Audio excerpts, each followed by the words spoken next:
Part 2 of parents trying to take my house for my brother. They broke my locks to move in while I wasn't home. After I kicked my parents, brother, and sister-in-law out for trying to force me to hand over my new house to my brother, I immediately went to my social media and told the story to the whole family. It spread pretty fast, but you won't find it now because it all got deleted some time ago and I put my own profile on private. I posted about it because I knew that the first thing my family would do when they got home is to try to twist the event to make me the villain. And I was exactly right. But I had about an hour to get started before them, and I had video evidence to back up my story about what they've done. No, I don't plan on showing the video here, so don't ask. Being preemptive worked, because I got a fair number of family members on my side right away. My parents, brother, and sister-in-law must have been all set to write their own post, but it was too late, so they didn't even bother trying to lie much. My parents, Dan, and sister-in-law had a few flying monkeys supporting them, but not much else. Plenty of others knew how entitled they already were, so what happened was something they all quickly understood and accepted. There was one person in particular that called me. I don't know who they were, but they ranted at me that I was a horrible brother, that I needed to make way for a real family man. I just ended the call and blocked the number. This didn't repeat. The week went by and my parents showed up with Dan at my front porch, just like they said they would in their prior ultimatum. They rang the doorbell like crazy and also pounded on the door until I finally answered. I opened it just a crack and they tried to shove their way in again. But I'd installed a couple of latch chains that prevented it, and even braced my body against the door for good measure. My father and brother demanded I let them in, but I said I was recording everything on camera and would call the police if they tried to force their way in again. My mother calmed them down and then in her most sickly sweet tone asked me if I was ready to let my brother move in. I just told her and the rest of them to get lost and never come back. My mother put on the crocodile tears and asked me why I can't just do this for Dan, because he's my beloved brother. I laughed and then bluntly said I do not love him as a brother because he treated me like trash for years and they only encouraged him to do so. They are terrible parents and he's a terrible brother. Then told them to leave or I'd call the police ASAP. They all left surprisingly easily, apart from my mother's loud crying and the others giving me dirty looks. One could even say making them leave was suspiciously easy. I thought the whole mess was over, but I guess I should have taken them more seriously because they had other stupid plans.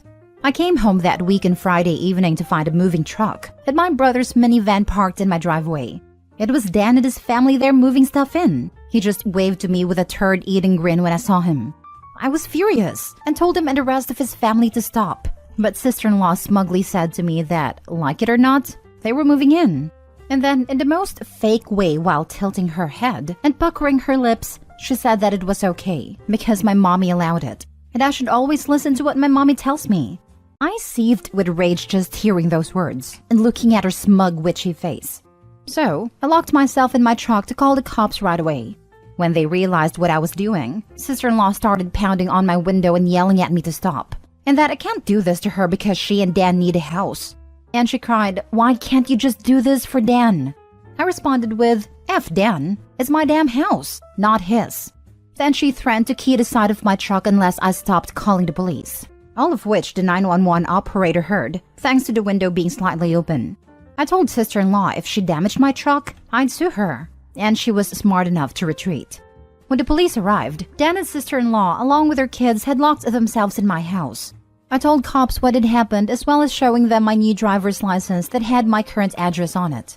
Then when we went to my front door, I saw that they'd changed the lock, and the old lock was laying on the porch with the center of it drilled out, and the drill they used was laying right next to it, with a complete Harbor Freight drill bit set. Could they have been any more stupid leaving evidence out like that? I pointed out the broken lock and drill, then gave the police a rundown on all the events that happened prior. Well, I guess Dan called our parents over at some point after I arrived home, because they showed up while I was talking to the cops.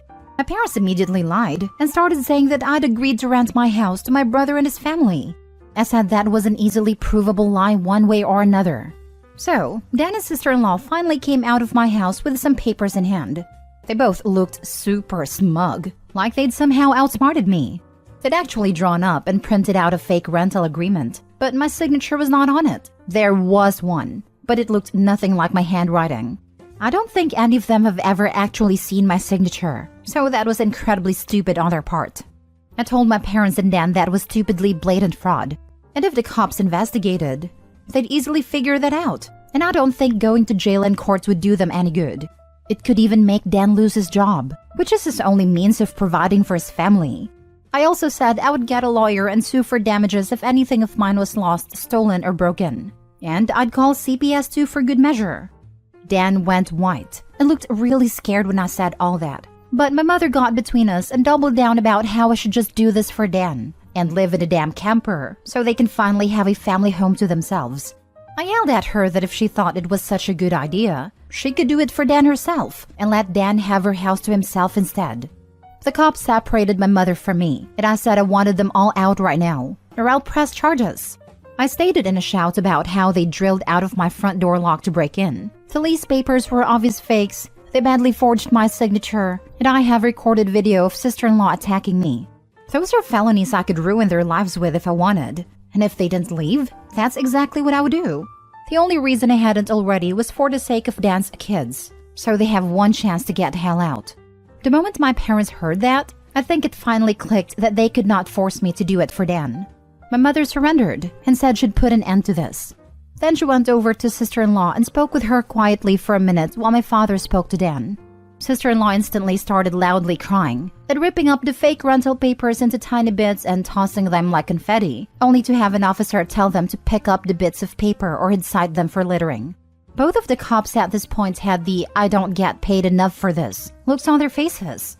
Dan had to start telling his kids to load their stuff back into the moving truck. The kids were all crying, and the eldest was sobbing that he won't get his own room now. Sister-in-law and Dan gathered their kids up to try and make one last pathetic attempt to guilt me with a sad family routine. You know, where they all gather together in a sort of group hug while all facing one direction.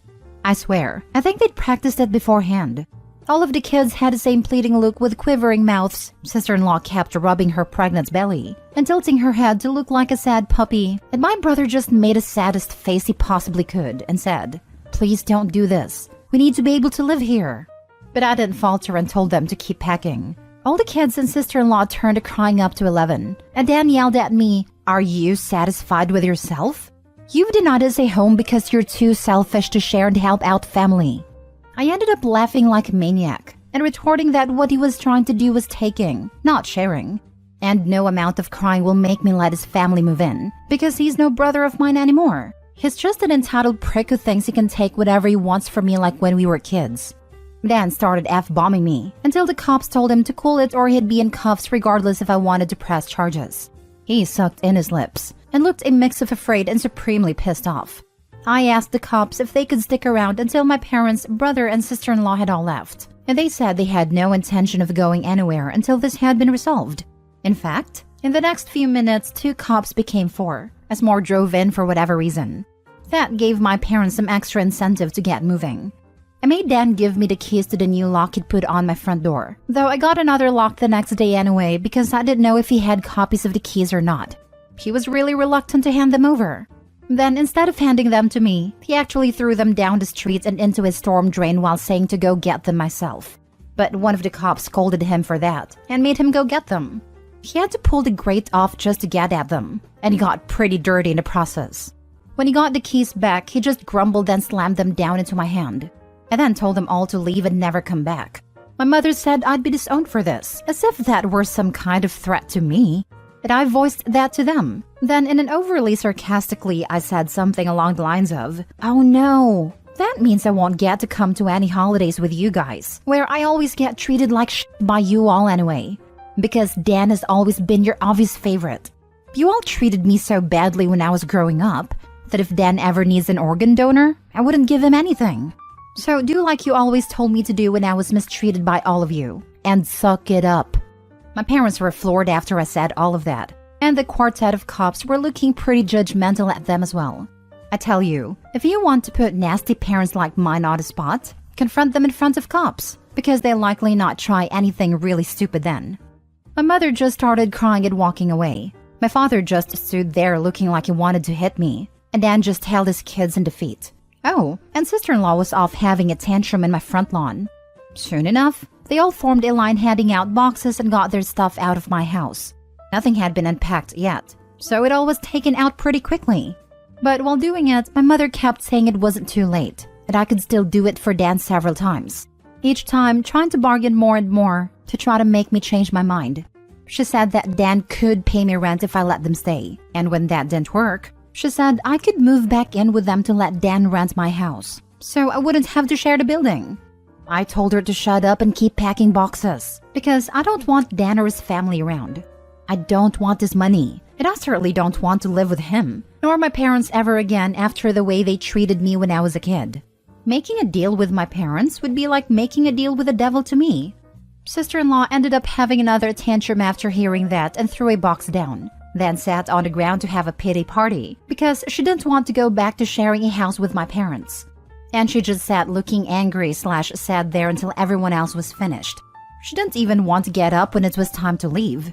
They finally got everything out of the house and into the truck. So before they left, I laid into my parents one last time about all of the crap they put me through growing up. And with 4 cops being right there, they couldn't do much other than stand there and take it for once. I called them out on so many things that happened. I'd even pointed out how they couldn't just do something nice for me, like letting me stay over with my camper when I was homeless and trying to get back on my feet. How they let Dan and sister-in-law ridicule me and call me a bum. Well, who's the bum now? They wanted to kick me out of my own house so Dan could stay in it free of charge. Yet when I needed a place to go, they wanted to gouge me for more than I could afford just to park my camper when they knew I was out of job. There were more extremely judgmental stares from the cops when I said all of that. So I put my parents on the spot one more time and asked them what I ever did other than being born to deserve being treated so badly. Because when I finally have a bit of success in life, they want to snatch it away from me for their favorite child, since they'd rather I give everything to Dan and leave nothing for me. I bought my house using the money that I earned. I owed them nothing, and I won't be asking anything from them ever again, because clearly I will never be anything more than a doormat or a cash cow in their eyes. I got no answers from them. They just stood there looking like fish out of water. So I continued ranting and asked them what in God's name made them think they were such good parents after all of that. My father was beet red, but more from embarrassment than anger this time, and my mother was crying that she was a horrible person. I bluntly agreed that she is a horrible person. They all are, and I bet they'll go to hell for it too. They were crappy people and they all knew it, but if I'd call them out on all of this stuff in private instead of in public, they just get mad at me and still act like I'm in the wrong. They just kept up the denial for so long that it became a part of who they are. My mother buried her face in my father's jacket to cry, and my father looked more defeated than I've ever seen him. Dan and his family avoided me entirely as they finished putting everything back in the moving truck. I made sure nothing of mine was stolen. Not that I'd had a chance to get much furniture yet. I was lucky to even have a couch at that time. They all got back in their vehicles, and sister-in-law just stood staring at me with malice until my brother finally got her to drive the minivan home. As soon as they were all gone, I got back online again and spilled the beans on what happened. My parents were too embarrassed to even try and defend their actions this time. And while the family was somewhat split before this incident, it was now a landslide in my favor. Nearly all of the family has sided with me after this incident, and those who haven't simply aren't siding with anybody.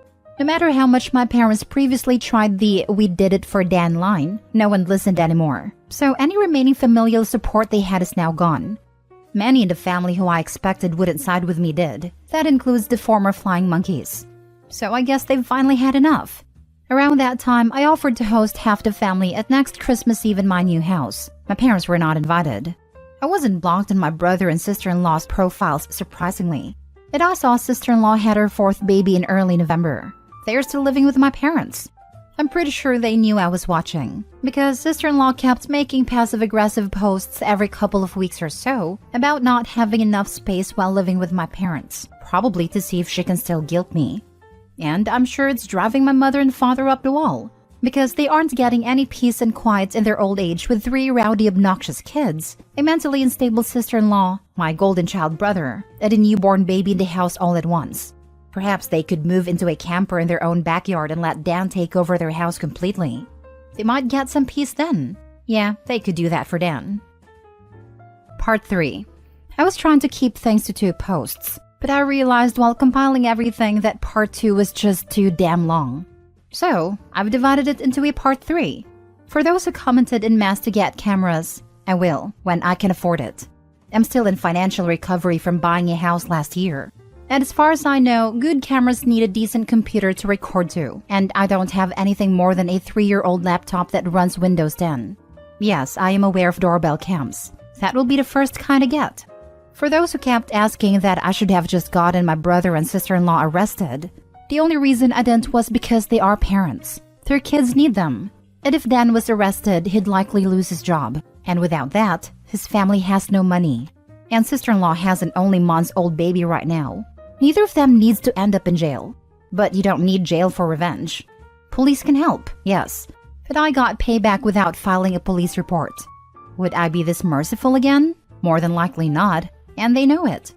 I decided to wait on making an account and posting until after the new year, just in case more stuff happened. And it did. As previous readers know, my sister-in-law was making passive-aggressive posts on social media that were obviously directed at me. Especially after her sister-in-law had her 4th baby in November. She was posting the same repetitive nonsense over and over again. She just found semi-clever ways of rewarding it. But she pretty much kept regurgitating that she was tired of living with my parents. That there isn't enough space, she needs her own house, blah blah blah. I know I sound dismissive, but live through what I have with these people and you'd be ready to sarcastically play tiny violins in front of them too. They're just that bad. And since I waited until January to make an account, more happened just like I thought. I stated before that I'd invited half the family for a Christmas Eve party at my house. And everyone I invited all came, even though it was a fairly long drive of around 3 to 4 hours for them. But they wanted to come and show me their support. I was praised by them a lot for how hard I'd worked to get a house on my own, and that they were sorry for everything I'd went through. I was asked why I'd just take my camper and drive 3 hours back to them, instead of living pretty much homeless for so long. And I had to sheepishly admit that I was very attached to living around here, and I had my best employment opportunities in this area. My hometown doesn't have a lot of great job opportunities in my field, if any at all. And I wanted to make my own way as much as I could, an answer they overall accepted. We moved on to having a rather nice party, the best I'd been in years. Some relatives even brought CDs of great Christmas albums. And I have to say, the one my uncle brought of Ray Charles was my favorite. He sings Christmas songs like no one else I've heard. It was a grand and happy time. I felt like for once I could just forget my past issues and enjoy the moment. But I wouldn't be writing this if it had stayed that way. About 2 hours into the party, you know who showed up. My parents, brother and sister-in-law popped in trying to look all smiles. They didn't even knock, just walked right in my front door like they were meant to be there. I shut off the music and told them to leave immediately. They begged to stay and said they brought gifts.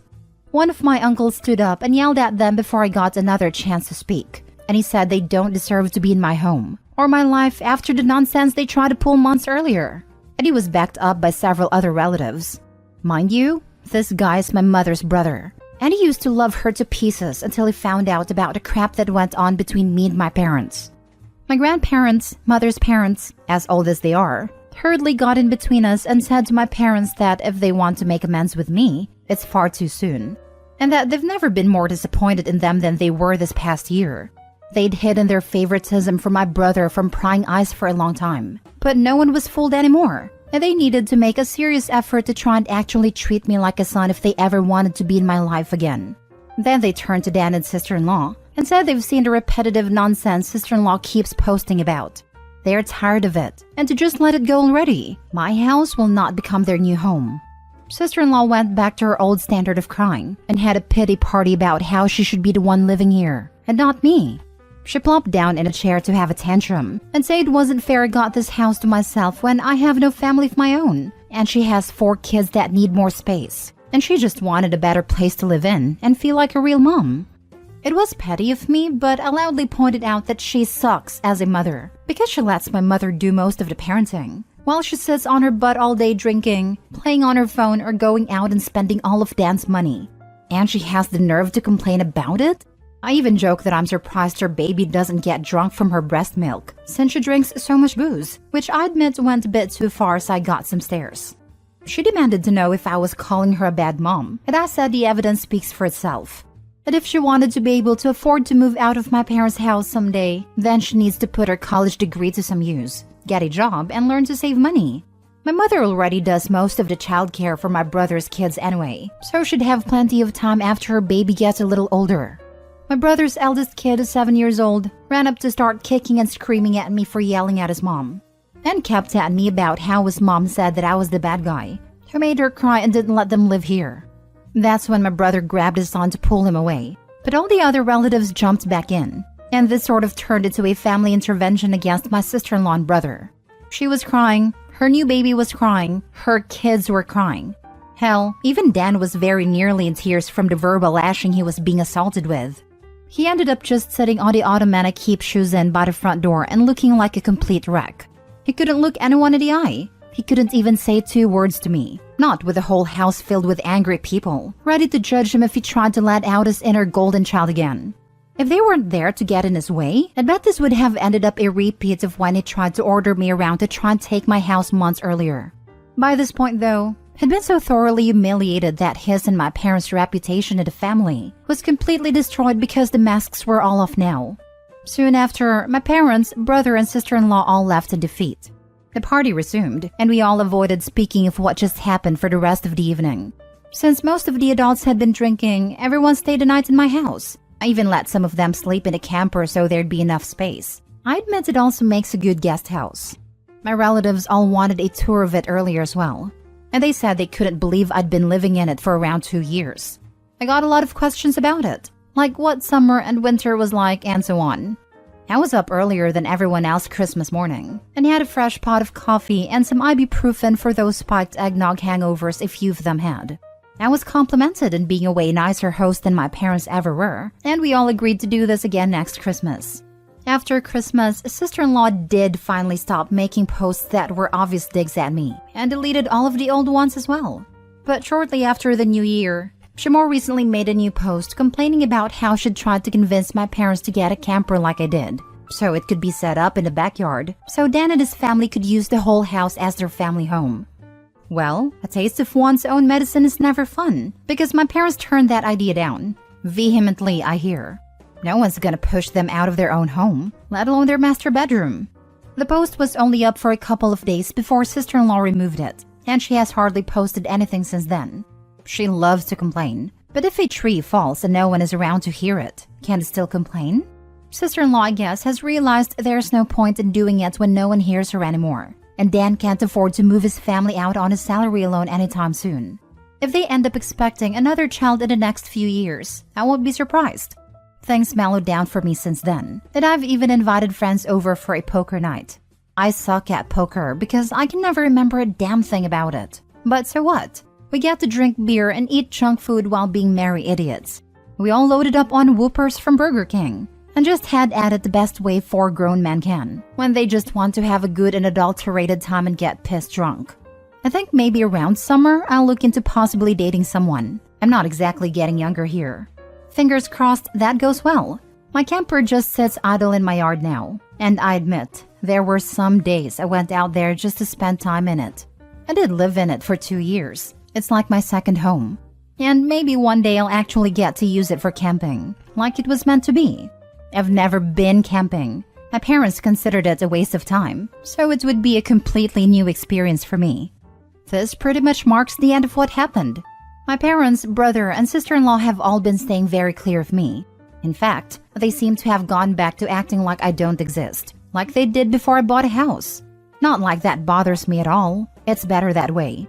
But they inevitably come back in some way. I know they will. I just wonder what kind of stupid thing they'll do next. If anything notable like all this ever happens again, I'll make another post if this account is still active. God willing, this is the last you'll have to suffer with them. Agree. What I don't understand is that little brother lives in your parents' house. He's probably not paying rent, utilities, or food. So where is his money going? It is my understanding that he's been living there rent-free for at least 7 years. More than enough to save up for a nice down payment on his own house. If you ever have the unfortunate chance to meet him again, remind him of that. Tell him that if you can do it, so can he. Tell him it's time to grow the hell up and quit expecting others to support his sorry self. Good luck. The wife drinks and shops most of it away. I'm proud of you. I'm proud of your extended family. You absolutely can't pick who you were born to, but you can pick who's important and who you spend your time with. Between your extended family, your friends, and a possible future romantic relationship, I hope the rest of your days are full of joy and peace. Coming from an abusive family, I know how difficult it is to set boundaries and stand by them. You've done a phenomenal job, and you've made a phenomenal life for yourself, OP. Mrs. Evil Spawn keeps getting pregnant, not because she loves or wants children, but in order to use the kids as spawns, doesn't she? Your earlier posts had my blood boiling so hot. That didn't occur to me before reading this one.